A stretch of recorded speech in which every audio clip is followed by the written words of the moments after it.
Nii, tahaks süüa neid sussisid, aga ma olen ainult Hiina pulgad. Ja nüüd ma siis õpetan teile, kuidas siis mina õppisin seda Hiina pulkadega söömist täna hommikul. Vaatasin 2 tutoriali YouTube'is ära ja mõlemad mulle ei sobinud millegipärast. Ma seletan kohe ära, mis pärast siis.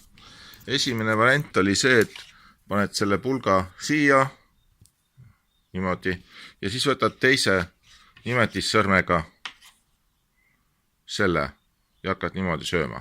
No, põhimõtteliselt ma saan süüa, aga ta kipub kuidagi ebastabiilne olema.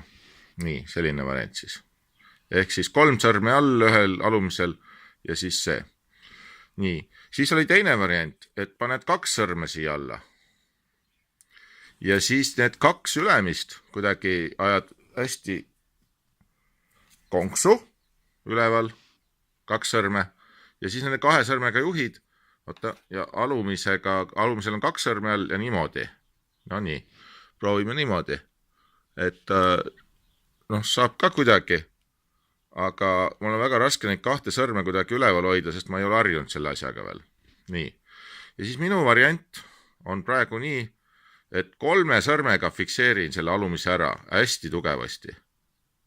Ehk ma ei pane ta 3 sõrme peale, aga 3 sõrme kõik toetavad teda. Ja isegi see 3. sõrm toetab natuke ülemist. Ja kuidagi niimoodi. See on nüüd minu variant.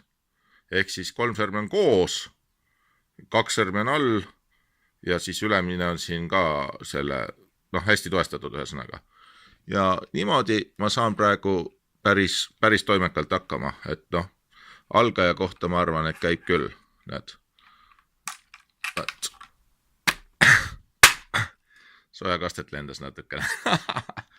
Pole hullu, vähemalt sööma saab hakata. Nii et, head isu.